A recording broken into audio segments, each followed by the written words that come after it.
offering you a rational and unbiased perspective on current events and life in Tampa Bay. He's a successful entrepreneur, published author, top listing agent, a real estate and finance expert that goes to bat for you every day as a consumer advocate. Your host and the consumer quarterback, Brandon Rhymes. Hello and welcome to the Consumer Quarterback Show with Brandon Rhymes. Brandon Rhymes is out today. I'm the executive producer here of the Consumer Quarterback Show, James DeJerome. We are committed, as always, to providing you consumers out there some information, some knowledge, and some power in the form of information to make your dollar go farther in the marketplace. We have assembled a group of partners here on the Quarterback Show. You know, our show is a team. We have a bunch of contributors that get together and take time out of their busy day to come here and provide some information and some knowledge to you consumers out there. We're going to make your dollar go farther. And to that end, I've established a few different rules about the show. You know, we want to make sure that you engage with us. You can find the show. If you're listening on AM 860, you can find us all over the web. You know, we're on the web on all the smart TV outlets out there. You can search us on binge networks and find us. We got a YouTube channel. We're streaming live now all over multiple platforms. Brandon is doing his best to get the word out, to do our show as widely as we can for you folks in the Bay Area, and we want you to take advantage of the value that our show brings. We've got different categories of experts coming from us all over the Bay Area, and we talk a lot of real estate, home products, and home services on the show, in addition to health and legal advice. Brandon's really branching out now. We've got about 80 different categories of consumer advice that we provide for the folks in the Bay. And today we're doing the same thing we always do. I'm going to introduce some folks to you right after I talk about the sponsors to the show, because again, the show is not just the partners, the team that we've put together of business owners that come in here, but we've got great sponsors too. And one of the ones that we really want to talk about is Jade's Premium Quality Cleaning. Jade is a new sponsor for us. She came in the show. What a great business. Family-owned business, female-owned business. They get together in the Bay Area, work together all the time. It's really a treat to have a family come take care of your property. So if you get a chance and you need some cleaning, Jade's Premium Quality Cleaning does a great job here for the Quarterback Show, and they clean all Brandon's properties as well. Give them a call. They do a great job. And, of course, Brandon is with the Platinum MVP team with Keller Williams, and he's got different properties all the time he wants to sell you, and he's got some good-looking ones today. We're going to put up a few for you. 1010 Bay Esplanade in Clearwater Beach, 3,151 square feet, 4 bedrooms, 3 bath, 2-car garage. Man, that is a sharp-looking property right there, I'll tell you. Give Brandon a call. The Platinum MVP team has real estate available. I know it's a limited inventory. We're going to talk a little about that today. Here's another one, 13204 Fawn Lily Drive in Riverview, 4,500 square feet, 6-bedroom, 5-bath, 3-car garage. Man, that's a good-looking place, too. I wish I had a little more time to go down there and check it out myself. 6-bedroom, 5-bath, again, 13204 Fawn Lily Drive in Riverview. And you can get in touch with Brandon and the whole Platinum MVP team through any number of ways, through our website, or call him directly. Of course, Brandon is always out there doing real estate business. And we got some real estate talk to get into today. In studio with us is Ray Hall. Ray Hall Appraisals. How you doing, man? I'm doing great. Yourself? Doing well. And I heard you in pre-talk. We're going to introduce Mr. Shane Glor from Fairway Independent Mortgage. How you doing, Shane? All right, so we'll get back to Shane here in a minute. Ray, tell me a little bit about what's going on in the appraisal world. We're slammed. We still got, with interest rates being so low, we're not only getting slammed with people, moving to the Tampa Bay area because it's a great place to be. Right. We're also getting slammed with those refinances with people, looking to take advantage of these low interest rates and take some cash out. I've seen a lot of folks talking refi. I've seen a lot of people out there just thinking about what a new kitchen, new bath, maybe add a pool, all that kind of things. Do they ever consult with you before they get into these additions? Sadly, no. Yeah. And it's something I do offer. Right. And we talked about it on the show before. I always tell people, if you're looking to do something to get value, get an appraisal. You don't have to get that big expensive appraisal that's $400 or $500 that I charge to the bank. Right. This could be, I come to your house, James, and you're wondering if this pool is a good idea. Right. I'm going to tell you the value before the pool, and I'm going to tell you the value after the pool. And, it's a lot less, and it's going to give you that peace of mind. I often think that people assume we're going to be here forever. And I think that's you want to have a forever home and you want to find a place. But when you modify the house in a way that makes it great for you, perhaps that doesn't carry over to the next buyer, and you've put yourself in a position where you're not going to get that value back. And I've seen that more than once. A lot of people have that forever home. Right. And then things like this happen where there's a pandemic and you have to get a new job. I recall one house I did. It was a very small house. and they had made I won't say what the improvement was, but it was very sizable and it was very expensive. And after pulling comps and finding a comp that had that same exact added feature, there was no value to it. I could imagine. Somebody out there went into a house in Vegas and found a tiger cage in the beginning because Mike Tyson was trying to sell his house. Yep. We don't have a tiger. No. So now we've got a task with removing the tiger cage. You might have kids. Hey, Shane, you there? I am. Mr. Shane Glor from Fairway Independent Mortgage joining the conversation. I was just talking to Ray about values, and I know you had some discussions pre-show. We were talking a little bit about limited inventory and the impact it has. Pick up, if you could, with some of that stuff, Shane. Yeah, it's a great day in the real estate market, and we are extremely busy. Fairway is very much focused on the purchase transactions out there, more so than typically refinances right now. Okay. But one thing that I wanted to bring up to our consumers and maybe have a conversation with Ray here and you is there's a lot of negativity in the media regarding real estate. They keep talking about a housing bubble coming on, and I just want to emphasize that I don't think I think the media is sensationalizing things, believe it or not, on that. Right. We are in a much different position than we were back in 2006, 2007, 2008 when the housing market collapsed. Right now, we just have a lack of inventory. Both new homes and even the builders are working hard to keep up with the demand. So, much different situation. Back in 2006, 2007, there was a lot of inventory. Prices could not be sustained. Today, I think prices are well supported, and now would be the time to get out there and purchase. Yeah, no question. A lot of folks are apprehensive for a number of reasons. It's a big investment, as we talk on the show a lot. It's going to be one of the largest investments you make in your entire life. I think the barrier to first home ownership is what we've got to cross with folks. You've got to convince them that they can do this, and it's in their best interest to do this because renting is not where you want to be. Correct. And, some numbers were released where median prices had fallen recently on the new construction side, but that does not mean that the value is not there. And a lot of that was attributed to first-time home buyers just getting into the market, their first homes. They're not going to be able to afford as much, so a new home builder, would sell them a house that's appropriate for, what they can afford and their needs. Have you seen that, Ray? Oh, yeah. New construction is always a little different animal. It's a little more difficult in the appraisal world because you're being driven a lot by that builder pricing. So those numbers at times do fluctuate a little bit more, I find, than those resales. Personally, when I appraise, I like the resales better. It's a little more, right. It's more market driven, and to me, a little easier on the analysis. But yeah, you definitely will see those, and especially when you've got the new buyers going in, you're going to see that impact. Okay, go ahead, Shane. Yeah, and as far as existing house sales, median prices have risen, and as we had the conversation earlier, there's a lot of competitive offers out there. Mm-hmm. I mean, multiple offers on contracts, and people actually offering over the list price because they want that home, and so we do see a little bit of rise in the median prices, and a lot of demand and just very little supply. Shane, have you had out-of-state buyers? We talked a little bit about the pressure on the market from people even out-of-state trying to get in that just call you and want to buy a property and they don't necessarily have the time to do the research?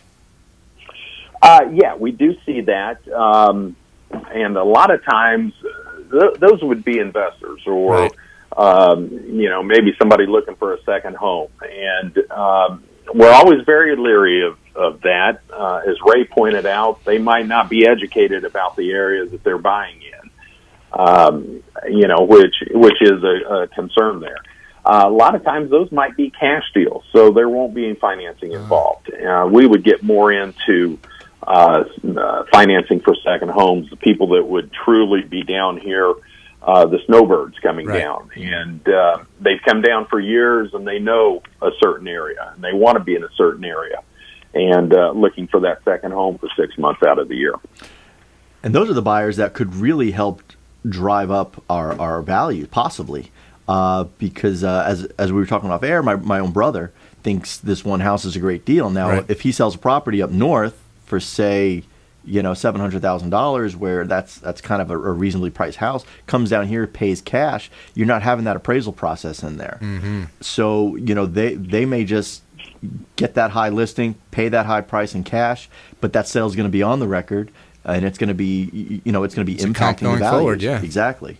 So that, we could have that impact going forward too, as Northerners start to migrate down here. Shane, have you seen any of that over there? We do see that, and I would call those micro markets. A neighborhood right here where I live, 2 miles away, there might be a gated community that with a guard shack and something like that. So you do have like micro markets Right. in any real estate market. A house that you could buy out in California. If you bought a house here in Florida, say for $400,000, out in California, it might be $1 million house. And, that's just indicative of their market versus our market. Mm-hmm. Absolutely. And if you're listening to the Consumer Quarterback Show, we talk a lot of real estate on the show. Brandon, of course, the normal host of this program, owns the Platinum MVP team. Keller Williams, realtor himself. We have Ray on all the time. We do some talk. We're going to talk more when we come back. We're going to take a break right now. When we come back, we're going to talk more with Shane and Ray about home value, how you guys establish value, and the different markets in Florida, how they're looking, and maybe forecast a little bit for us. So come on back to the Consumer Quarterback Show. And of course, you can always check us out. We talk about smart TV outlets all the time. You can check us out online as well at www.consumerqb.com. This is Work Done, and you're listening to the Real Estate Quarterback Show hosted by my man, Brandon Rhymes. To get in touch with Brandon, call 813-670-7372. Online at consumerqb.com. My friends, when choosing a listing agent to sell your home, their track record is critically important. Dennis Prager here for Brandon and Lindsay Rhymes, owners of Platinum MVP team at Keller Williams Real Estate. They're consistently rated by the MLS in the top 1% of all Tampa Bay realtors, and that's a big deal. Brandon and Lindsay are always among the top realtors in the state. Call them today at 813-750-0550. Find them at platinummvpteam.kw.com. Selling commercial or residential property? Don't leave money on the table. List with the Platinum MVP team at Keller Williams Realty. I'm Brandon Rhymes. Reach me at 813-670-7372 or platinummvpteam.com. My name is James DeJerome, and I produce the Consumer Quarterback Show for Brandon Rhymes. The Consumer Quarterback Show is a team, a group of like-minded professionals who partner together to provide our audience sound advice, knowledge, and information to make them wiser consumers. We work with all types of business owners and aggressively promote our local economy. We're currently conducting interviews for our expert contributors. If you own a business or know someone who would benefit from the exposure our show provides, please contact us at 813-750-0550 or online at consumerqb.com. You're listening to the Consumer Quarterback, Brandon Rhymes, cutting through your typical media nonsense and offering you a rational and unbiased perspective on current events and life in Tampa Bay. Online at consumerqb.com. That's right. ConsumerQB.com is where you can find all the partners on the team here at the Consumer Quarterback Show. We do our best to try to keep you informed and make you vet these business owners so that you're getting the best information and the best way to help you as a consumer. And we've got sponsors as well for the show. Of course, one of the sponsors that Brandon really likes, the Golf Cart Depot. We talk about them all the time because he's got his golf cart and he's running around. His kids love the golf cart too. These things aren't for golfers anymore. They're for everybody. And if you get a chance to stop by the Golf Cart Depot, they've got every conceivable kind of, there's bench seating covered. There's one that looks like a station wagon. You can put 6 people in one of these things. So they've got all different kinds of makes and models, different power sources. Very cool. And Discovery Golf Carts is where you want to do your shopping because they are a sponsor here on the Consumer Quarterback Show. And, of course, we always talk properties. We're going to throw another one up here for you. A Brandon, member of the Platinum MVP team, of course, the owner of the Platinum MVP team. He got one at 8001 U.S. Highway 301 South in Riverview. He's got commercial buildings for sale, 4,181 square feet, combined 33 parking spaces. And it's a busy corner lot. That looks like a great spot to put your business. 8001 U.S. Highway 301 South in Riverview. That's a great-looking spot right there. Here's another one, 12208 Four Oaks Road in Tampa, 5 acres. Looks like he's got land out there. 2,012 square foot home on this property, 3.2, built in 68, zoned for residential, close to shopping malls, 12208 Four Oaks Road in Tampa. And get in touch with Brandon, the Platinum MVP team at Keller Williams Realty. He's got properties and land available for you of all different shapes and sizes. All right, before the break, we were talking to Shane Glor from Fairway Independent, and we had Ray on. And Ray and I in the break were just discussing a little bit. I'm confused about comps in different neighborhoods because Shane had mentioned subdivisions and the ability to gate yourself and kind of protect your investment maybe from the surrounding real estate values going up and down. And Ray had mentioned New Tampa. And if you're not familiar with our market, New Tampa kind of sprung up as a new community not very long ago. Correct. It was the last portion of Tampa to be annexed into the city. Okay. So the way I always tell people is we're between Tampa Palms and Wesley Chapel. And a lot of that construction is brand new because there was nothing out there. Correct. Okay. When I first moved to Tampa in 1995 to go to the University of South Florida, there was nothing up there. You if you wanted to drive fast, you went north on Bruce B. Downs because there's nobody up there. Absolutely. I also came down here about that same time, 96, and I remember pushing out past 75, really not much going on. Nope. And now we just had a brand new shopping center. We have a Sprouts Market up there in New Tampa. Oh, it's crazy. Yeah, a ton of new construction. When I saw it going up and COVID hit, I was thinking, man, are they even going to be able to fill these spaces? Right. And they're packing it up. So it's really looking good in the New Tampa area. And I always say, we've got everything we need. We don't need to leave if we don't want to. It's an example, though, of what we were talking about where it kind of was brand new construction. Now it's starting to age a little. You're starting to get the comps separating themselves a little bit, maybe? Oh, yeah. And that's something you always want to look at when you're doing an appraisal.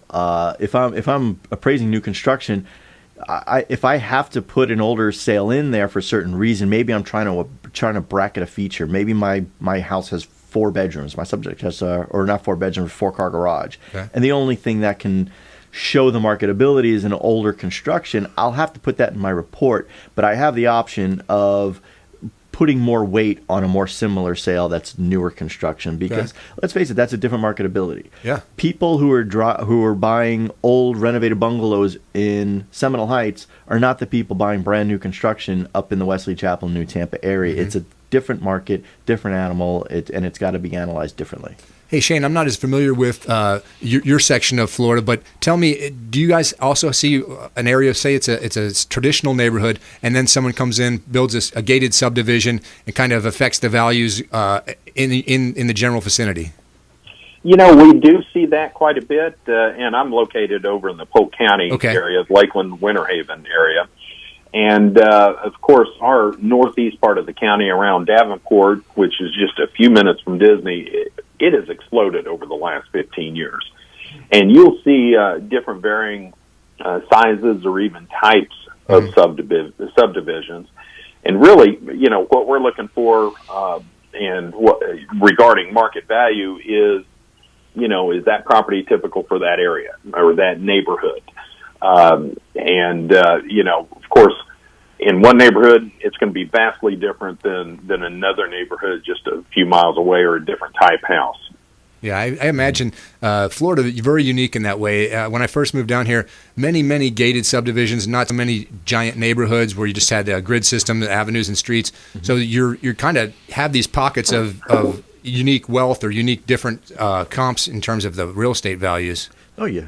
When you go into those gated communities, it's always best to take from within that gated community. Right. It's not always an option, but you're trying to define as similar as possible. But sometimes it doesn't work that way. I did a property up in Wesley Chapel that was on 12 acres on a lake.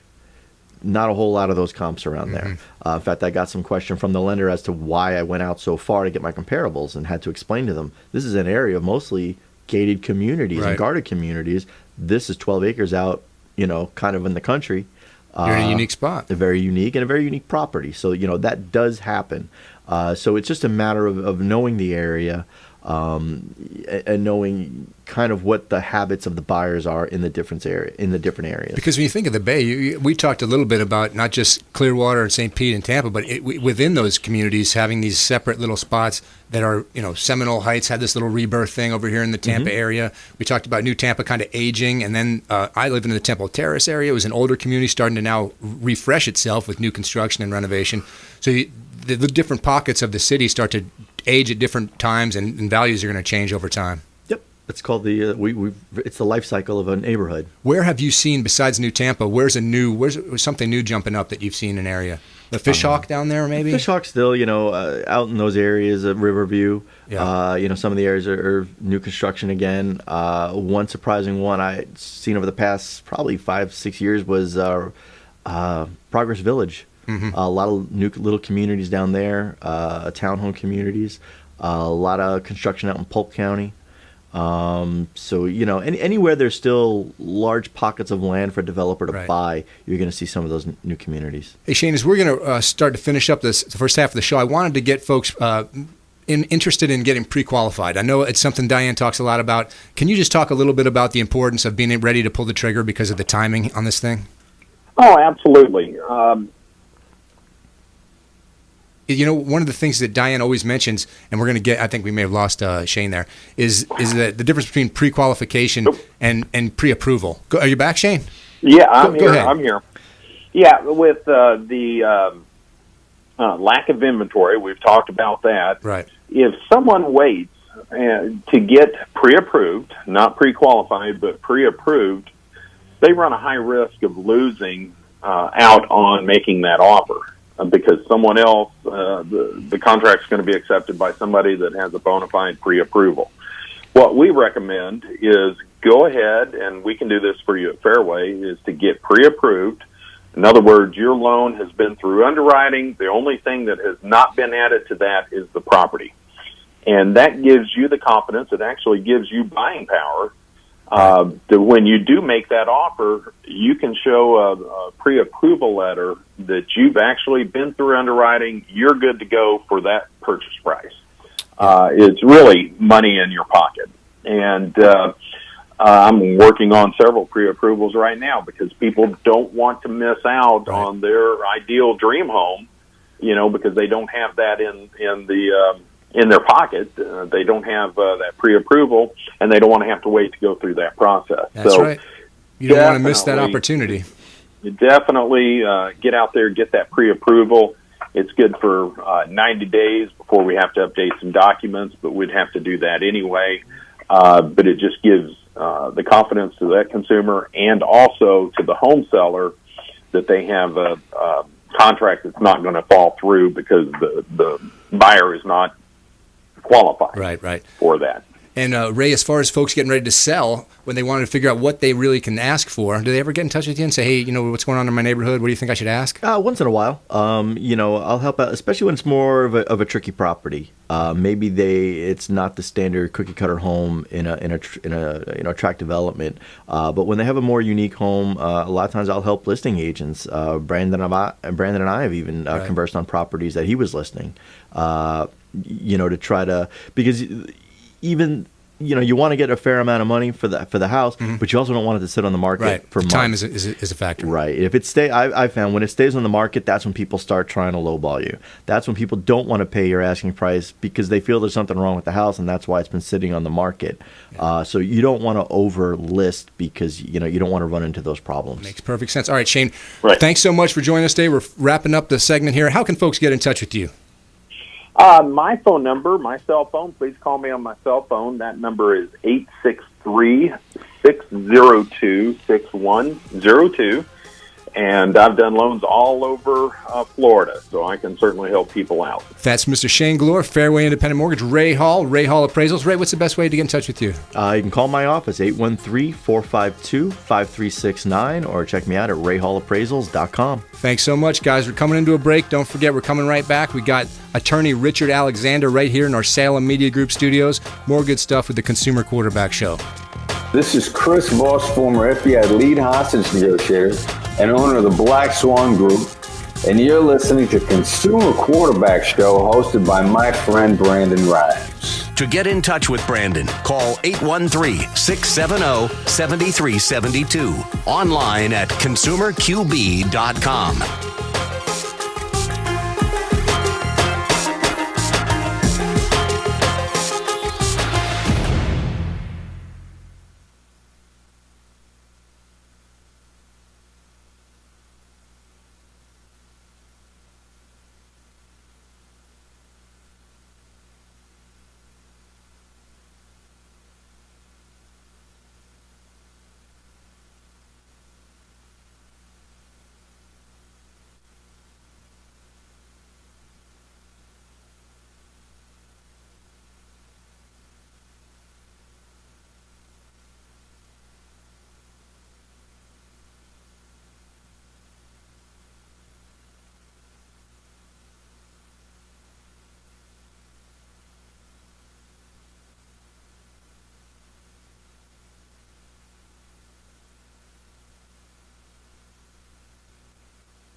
Johnny, let me know.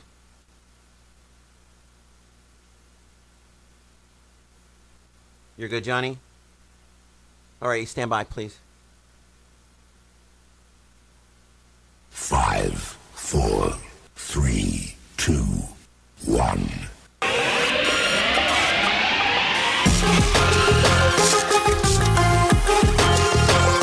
You're listening to The Consumer Quarterback, Brandon Rhymes, online at consumerqb.com. Brandon is Tampa Bay's #1 consumer advocate for real estate and financial advice. Call Brandon today at 813-670-7372.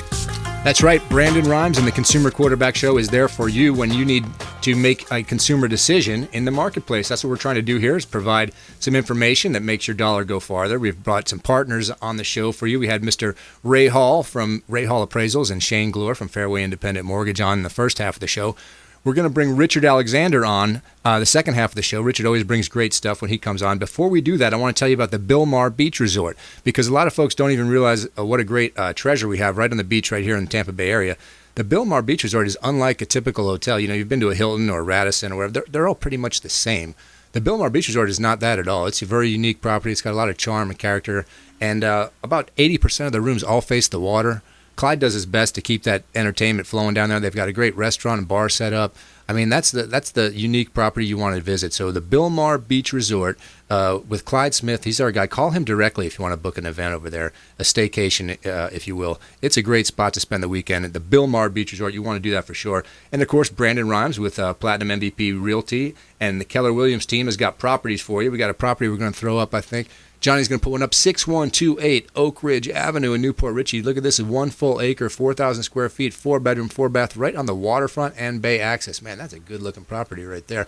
And then we got 6128 Oak Ridge Avenue in Newport Richey, 4 baths, again, waterfront home. I'm telling you, I would love to jump up there. It's not so far, Newport Richey, from here.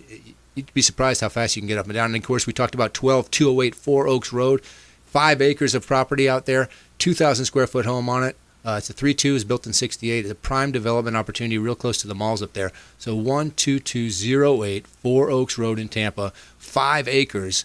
And get in touch with Brandon and the Platinum MVP team at Keller Williams Realty, and he'll do that. He'll show you that property for sure. And, of course, we've got Richard Alexander, attorney Richard Alexander, Trust Alexander Law. He's joined us here in our Salem Media Group studios.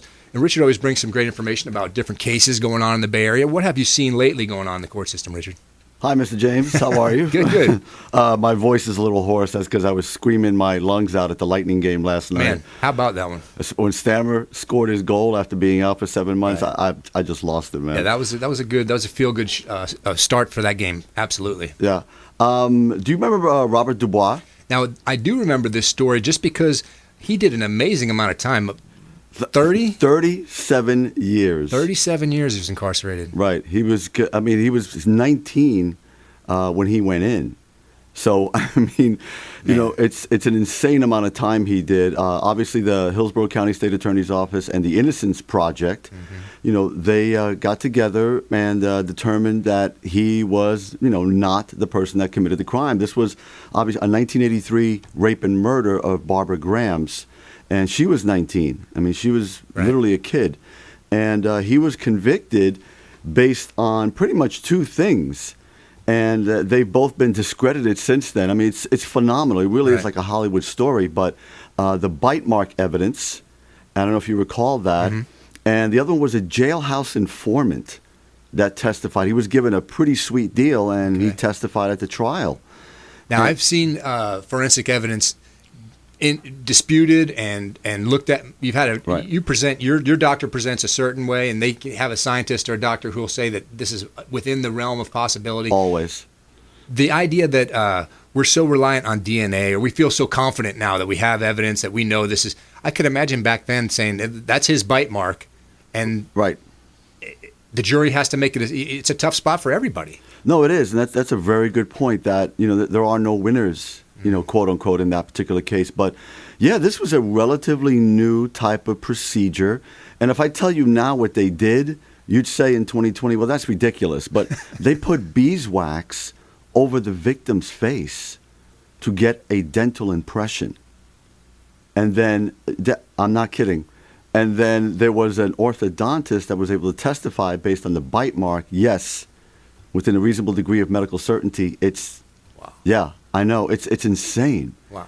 And then a jailhouse informant.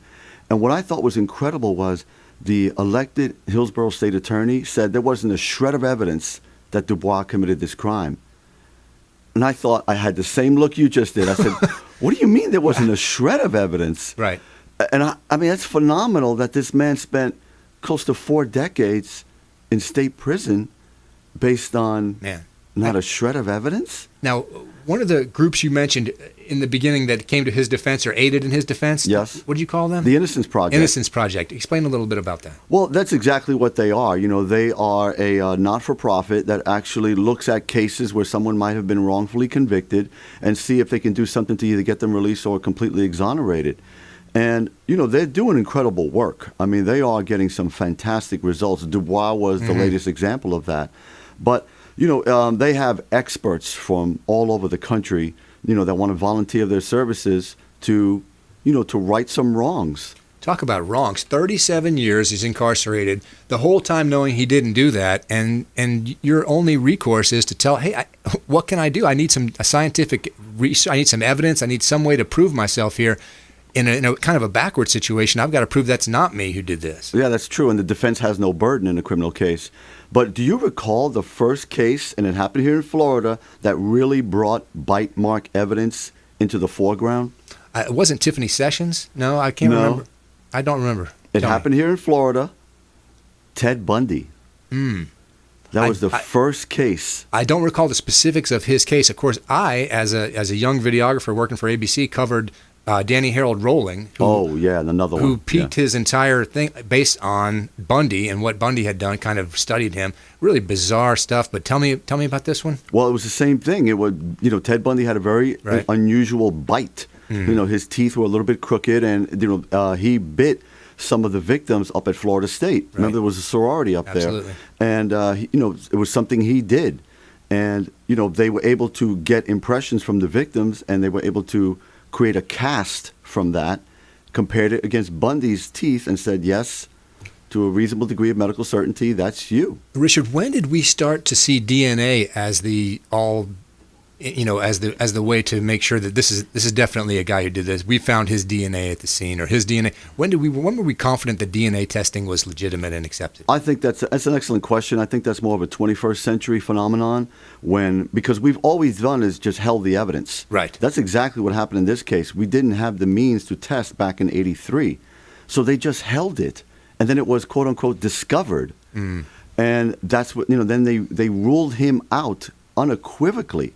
Now, did he not participate in the appellate process so that this didn't come up at an annual review or some way that there wasn't every few years? Hey, did we check this evidence to see if we've improved this ability to determine whether this is actually the same? Problem with that is that would not be an appellate matter because it wasn't introduced at the trial level. So this would be literally new evidence.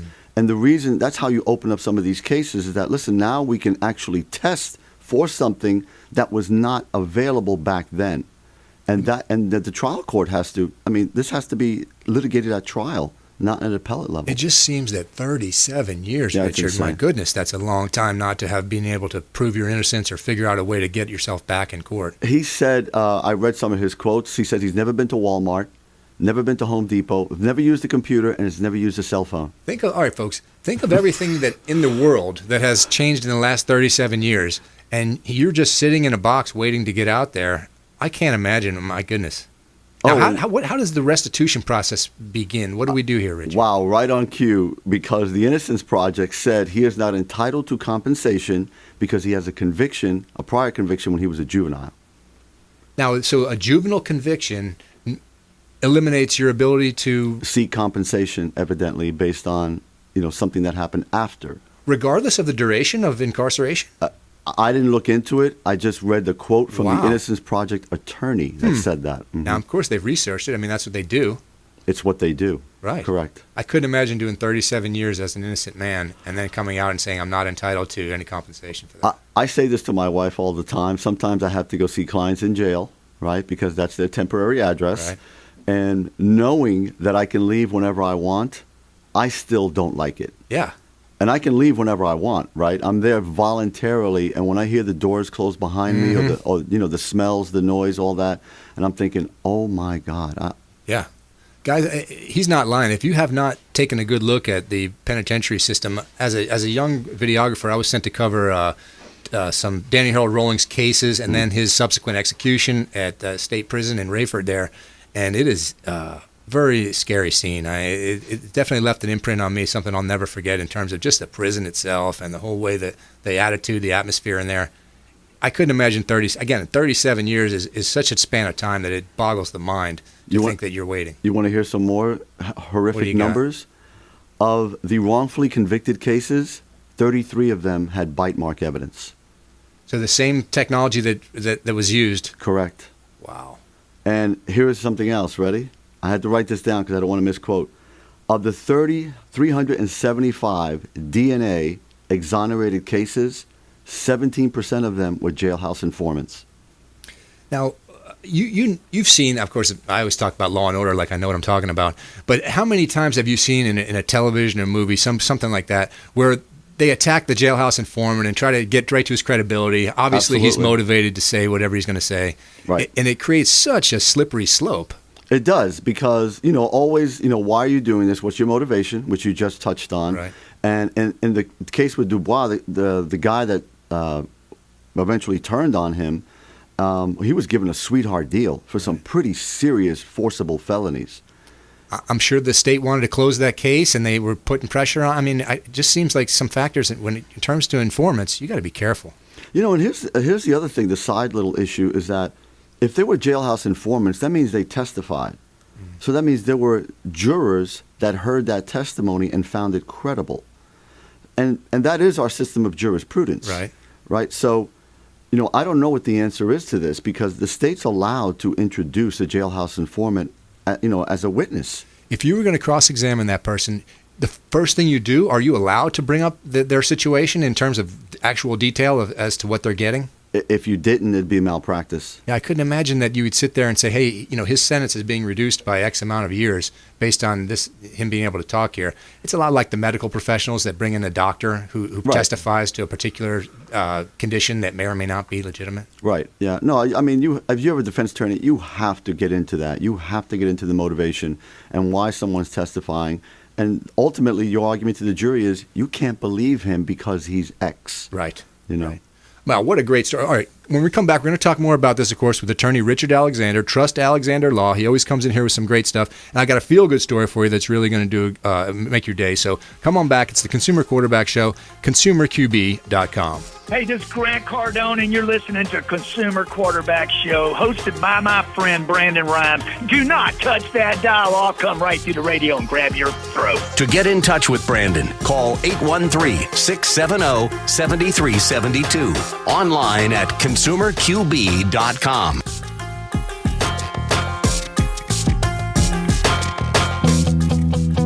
This is Diane Vance with Fairway Independent Mortgage, a member of the Consumer Quarterback Show. Please give me a call for any of your mortgage needs. We do all sorts of loans.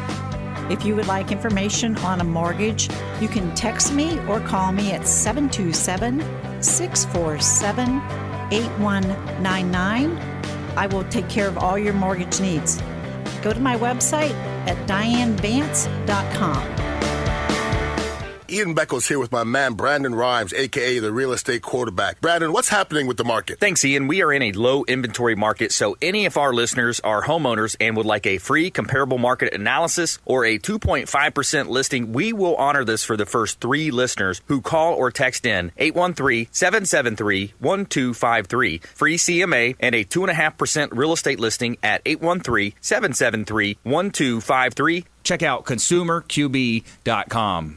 Selling commercial or residential property? Don't leave money on the table. List with the Platinum MVP team at Keller Williams Realty. I'm Brandon Rhymes. Reach me at 813-670-7372 or platinummvpteam.com.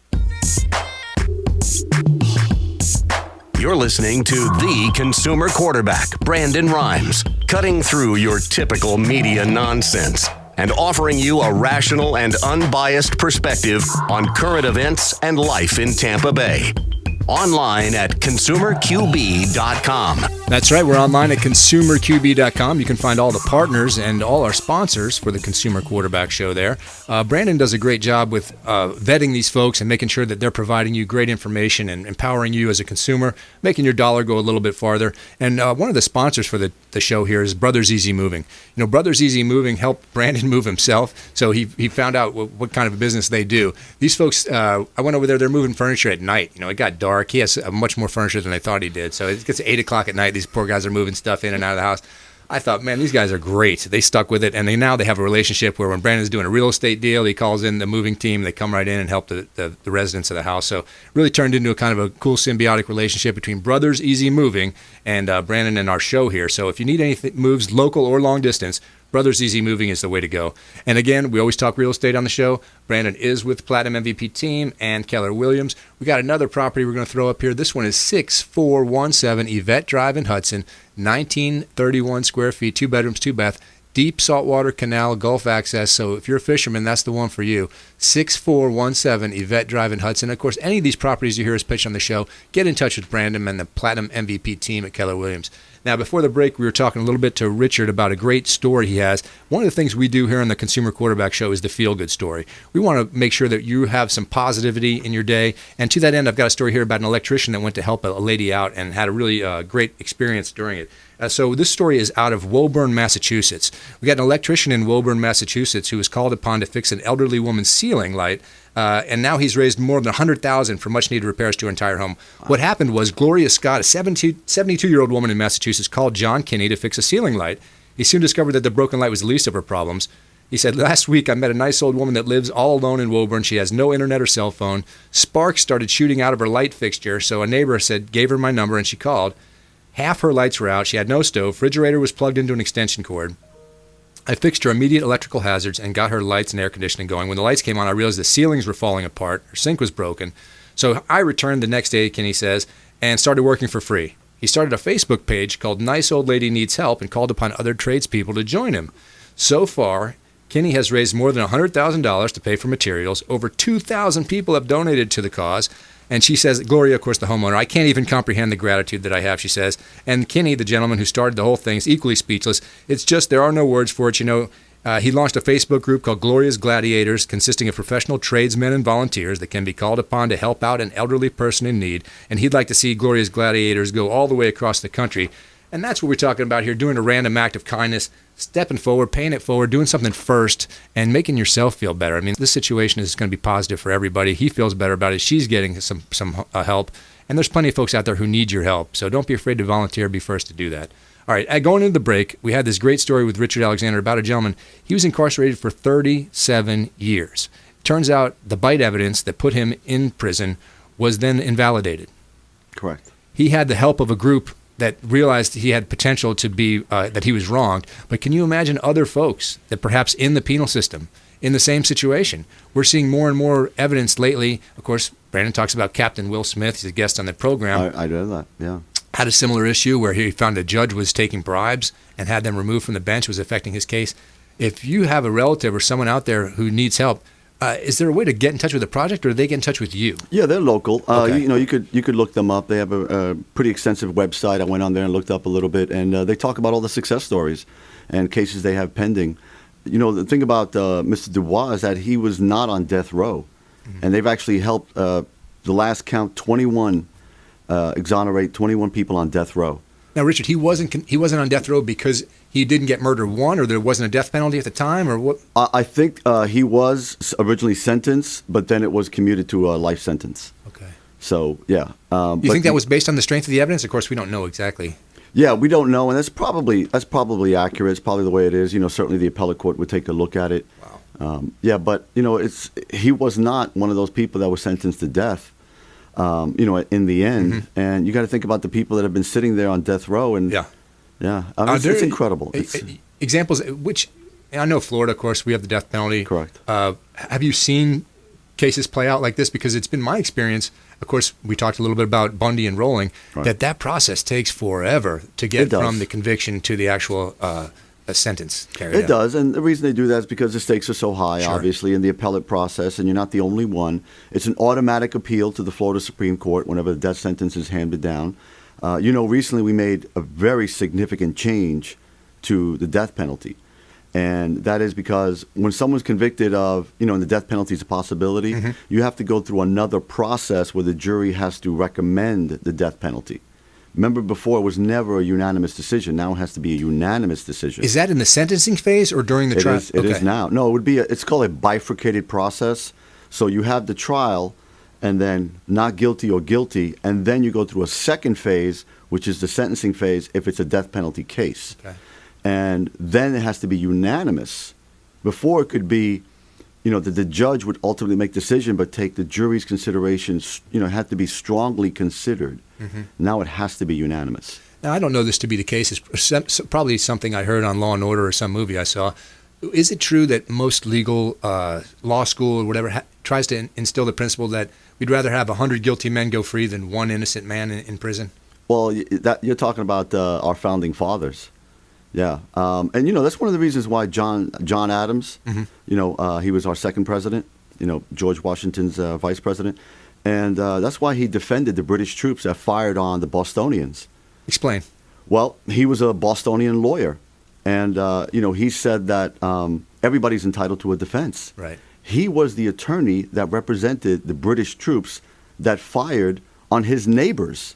So much like you see the NAACP defend somebody that doesn't seem to jibe with what you consider to be their philosophy, it's a question of legality and whether or not this is the right thing to do. Yeah, and he really believed that. I don't know how much you know about John Adams, but his practice went in the toilet after that. I could imagine. They considered him a traitor. Right. But he became, very well known to the British Crown.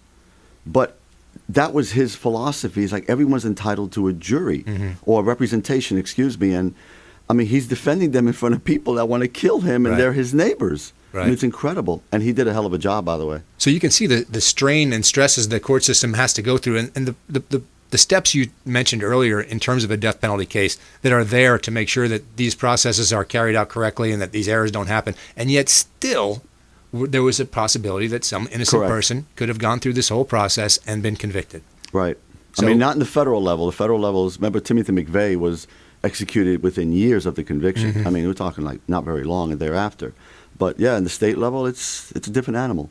Now, the federal level can bypass some of the appellate issues that we face at the state level, or what do you feel? They just do it much. First of all, they're not as many, okay, because the state is completely different than the federal government. Right. Different jurisdiction. Double jeopardy doesn't attach when it's state versus federal. And they just do it. It's just much more efficient because there's not as many, of course. So that's a big part of it. But if you look at Timothy McVeigh, he was executed within years of the verdict. Now, that was Oklahoma City. Now, because he was a federal building, it was a federal case, or would have been federal anyway? It was a federal building, federal employees, Gotcha. federal anybody in the building that was working, federal law enforcement, clerks, all that. So yeah, have you ever seen the indictment for that? It lists all the victims by age. Oh my gosh. It's incredible. It's numerous pages. I've handed it to my students, but it's all the way from like 76 all the way to kids that were in the child care center. Oh my gosh. Because several children died during that bombing they were in the child care center for the employees to take advantage. And I can see that. yeah. Wow, The what a tragedy. indictment's incredible if you ever get a chance to look at it. All right, he's Richard Alexander. TrustAlexanderLaw.com is the site. Richard, what's the best way for folks to get in touch with you? Man, I'm about as public record as it gets. Okay. I'm on just about every social media, Instagram, Google. I have Google Business, Twitter. I mean, if you can't find me, because you're not looking for me. All right. Yeah. And I know you do some teaching as well. Anything coming up on the teaching side?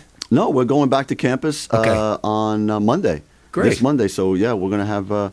Now, is that at the start of a semester, or did you guys go virtual for the beginning? Or? We went virtual for a while, but we've been given the the go sign. So we're at Monday. Everybody's going to be on campus. Awesome. All right, that's Richard Alexander again, great friend of the program here on the Consumer Quarterback Show. Great show today. We had Mr. Shane Glor from Fairway Independent Mortgage. He was on with Ray Hall. We talked a little bit about home values and appraisal and how they work. And then, of course, Richard came in with that story about Mr. Dubois. And again, I encourage you guys to get involved and read a little bit about civics and try to find out these cases. They're so interesting, and they really affect your community. So find out what's going on in your world. That's what we talk about here on the Consumer Quarterback Show. Thanks so much for listening. Again, check us out online. You can see us worldwide at www.consumerqb.com. You've been listening to The Consumer Quarterback, Brandon Rhymes. Whether it's real estate, consumer, or financial advice, let Brandon call your next play. Contact Brandon Rhymes at 813-670-7372. That's 813-670-7372. Online at consumerqb.com. And join us next time for The Consumer Quarterback Show.